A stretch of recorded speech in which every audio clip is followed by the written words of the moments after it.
Santa Teresa, de histórias, tradições dos casarões, suas serestas e canções dos conhecidos,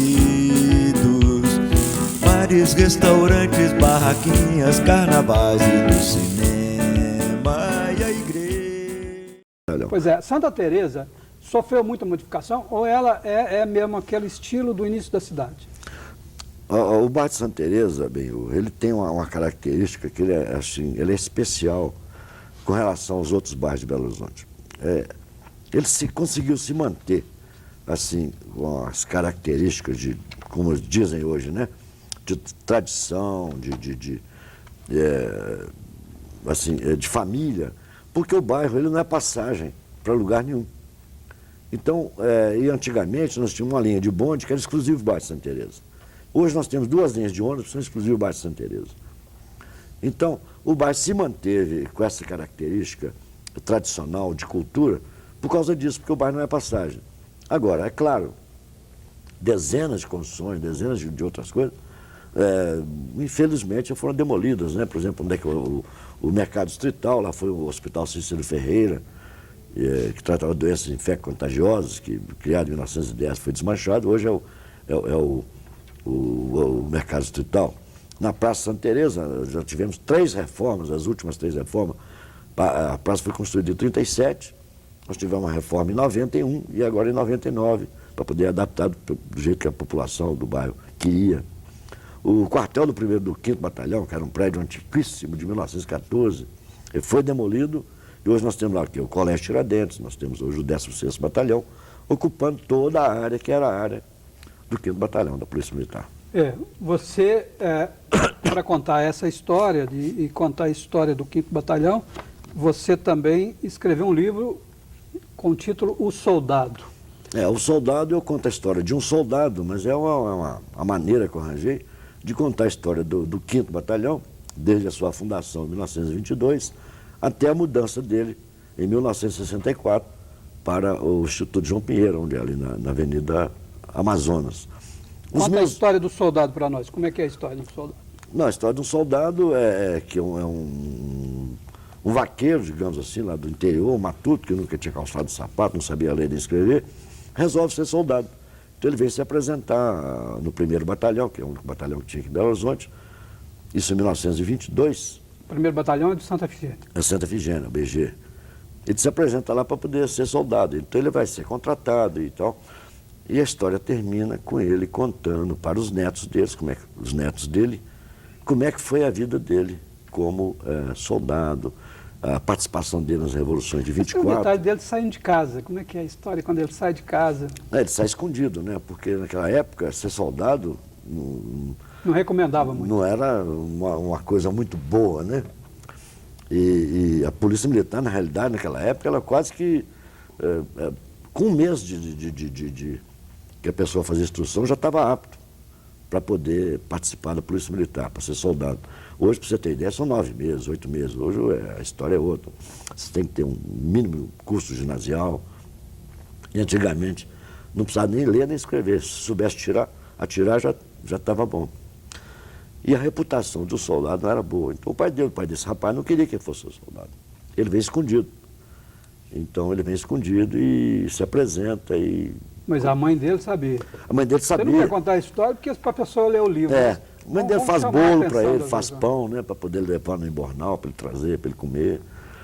É realmente uma história muito bonita. E é muito bonito também quando eu falo sobre as revoluções, os apertos que eles passavam, né, os soldados passavam, com tanto de bala, com tanto de coisa que acontecia. E ele participou das revoluções de 24. Ele não, né, o 5º Batalhão. Participou bravamente, é um batalhão assim, que teve, era chamado um batalhão de guerra, porque realmente o 5º Batalhão, quando estourou a Revolução de 24, era o único batalhão que estava pronto, apto a participar da Revolução. Então, 500 soldados de cara foram convocados para participar da Revolução. E depois, em 32 também, o 5º Batalhão juntou com outros batalhões, mandaram um contingente de 1.031 soldados para Mato Grosso para poder participar da Revolução. Então é uma coisa assim maravilhosa. Ok, vamos fazer mais um intervalo e No último bloco a gente vai falar mais histórias interessantes sobre Belo Horizonte.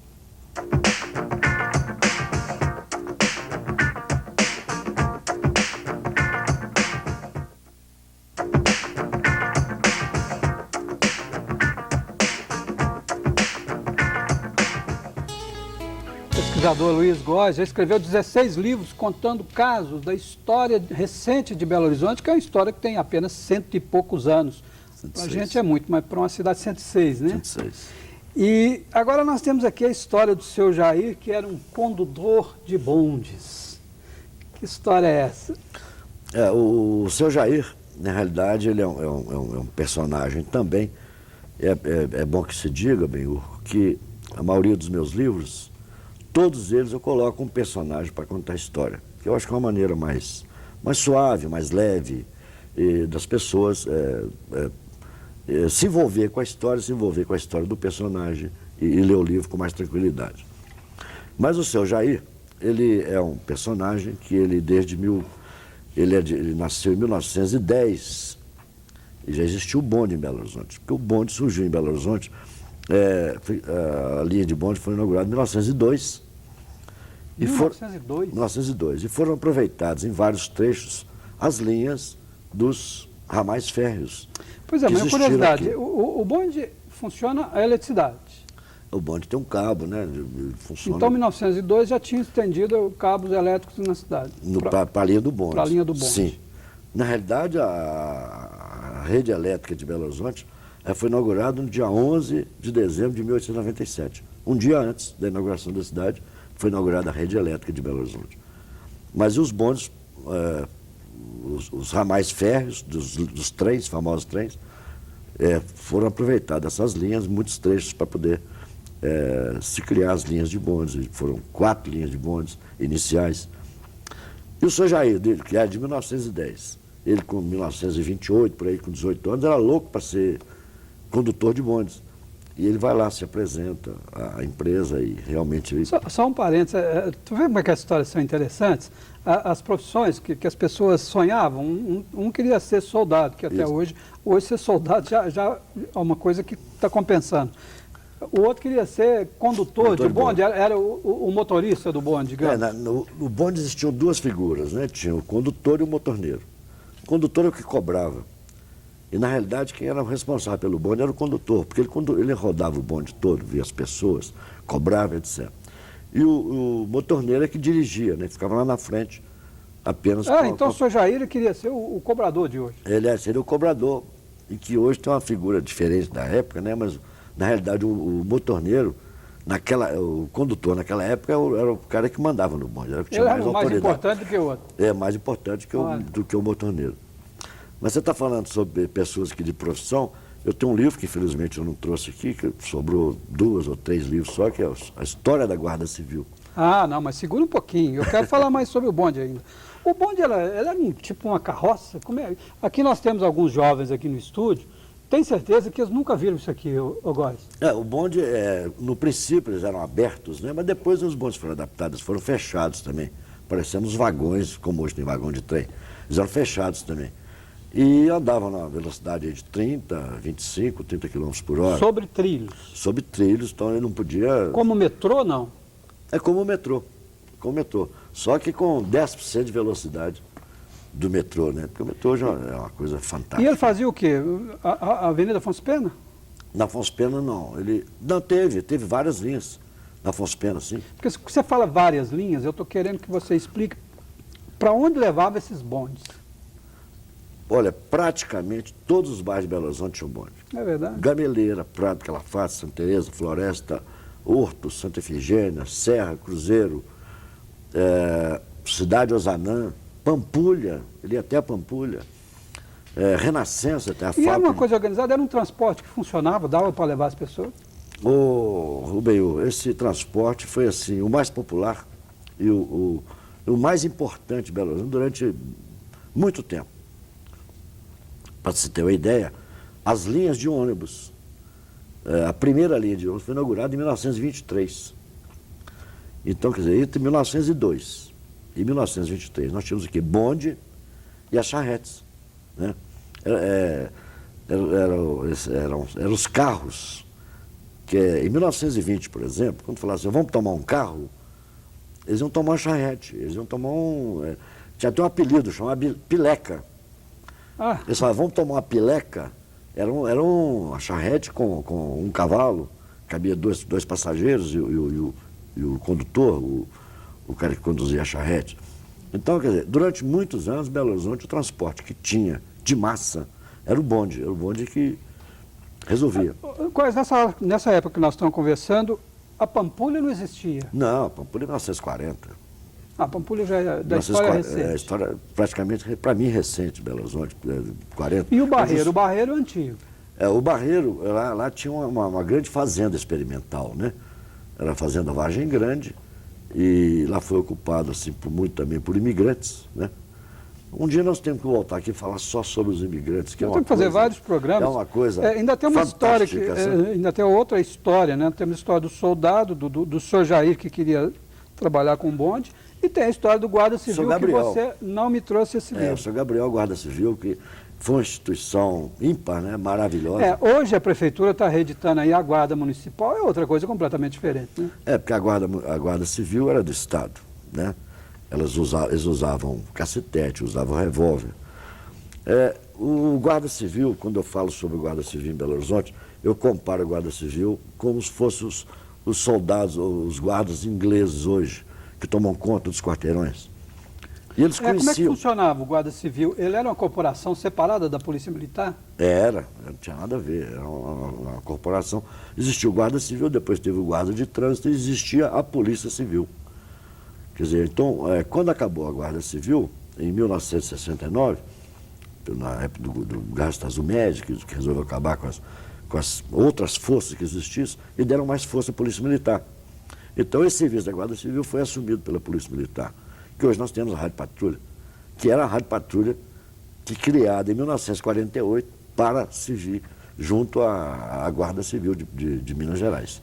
Mas não existia só em Belo Horizonte. Mas você dizia que o Guarda Civil fazia o patrulhamento dos quarteirões? Fazia, eles faziam uma ronda a pé e também tinha as rádio-patrulhas. E a maioria das ocorrências que a Guarda Civil, pelos relatórios que eu vi, eram ocorrências assim que hoje, se a gente falar, parece coisa de menino, brincadeira. Então, as prisões que existiam eram ladrão de galinha, pessoas que roubavam roupa nos varais das pessoas, prender loucos que ficavam soltos, às vezes fugiam do Raul Soares, de outros lugares que tinham aqui. E também uma coisa muito importante, que era assim, de um cunho social fantástico. Muitas parturientes, pessoas que moravam na periferia da cidade, que não tinham, precisavam de urgência de chegar nos hospitais, a Rádio Patrulha chegava, levava essas pessoas e muitas vezes, muitos partos foram feitos dentro das Rádio Patrulha. Então existia assim, um número de ocorrência muito grande de parturientes, que foi um negócio maravilhoso. Então o senhor Gabriel queria ser um guarda civil. Queria guarda civil. O sonho da vida dele. Foi um guarda civil. E é uma história muito bonita. E ele conseguiu? Conseguiu. Ele foi quase que chegou ao chefe-geral, ao inspetor-geral da Guarda Civil, que era um cargo muito, muito importante, muito cobiçado, né? É uma história muito bonita. A história do seu Gabriel realmente é fantástica. E para a família, o desempenho do seu Gabriel deve ter sido assim, a honra da família. Ele conseguiu ser um guarda civil, ter uma profissão. Para você ter ideia, ele quando tinha reunião em Palácio, né? Tem reunião em Palácio, ele era uma das pessoas que sentavam à mesa do governador para poder tomar as decisões sobre segurança, sobre tudo que acontecesse aqui em Belo Horizonte. Assim, tão importante, que foi no final da vida dele, quando ele se aposentou, depois de 40 e tantos anos de muito empenho na entidade. Agora, onde você conseguiu tantas informações, né? E como é que você não faz confusão com tanta data que tem na cabeça? Esse é o hábito, né? A gente começa a pesquisar, a escrever. Eu escrevo diariamente, né, sobre Belo Horizonte. As escolas já se interessaram por essa pesquisa sua, por esses livros? Tem algumas escolas que às vezes até têm algumas coleções minhas de alguns livros, muito poucas. E às vezes eu faço palestra também para universitários, para escolas. Eu faço com o maior prazer, com o maior carinho, porque eu acho que é tão importante a gente divulgar essa história da Ah, cidade. você é um arquivo vivo, né, da história de Belo Horizonte. Existem dados, tem como pesquisar, você tem acesso a informações? Olha, eu tenho acesso e tenho, assim, sou muito bem recebido em todas as bibliotecas de Belo Horizonte, biblioteca Arquivo Público, Museu Abílio Barreto, Arquivo da cidade de Belo Horizonte. As fotos mais antigas, os filmes mais antigos datam de quanto? Que você já conseguiu acessar? Década de 40, 50. Que pena, coisa muito antiga não tem. Não, muito antiga, é muito difícil. Tem filme que eu não tive acesso, né, sobre a visita do Rei Alberto. Quem andou fazendo muito filme também sobre isso, quem fez foi o Eugênio Bonfioli, né? Isso lá no FMG, tem lá um acervo lá. Eu não infelizmente, filme eu não me envolvi. Eu gosto mais fotografia e... Fotos existem, fotos antigas, bem antigas. Muito. O Museu Abílio Barreto, que é da Prefeitura, ele tem um acervo maravilhoso. Luiz Góes, eu ficaria aqui horas e horas ouvindo histórias, porque eu adoro, e tenho certeza que as pessoas gostaram muito de fazer esse programa junto com você, porque são histórias que dizem respeito à nossa origem, ao princípio de tudo, dessa cidade maravilhosa que nós temos hoje. Muito obrigado pela presença e continue esse trabalho seu, muito, muito lindo, muito interessante. Agradeço muito essa oportunidade e sempre que for convocado, pode ter certeza que terei o mais prazer em falar sobre isso. Muito obrigado e até o próximo programa Retratos.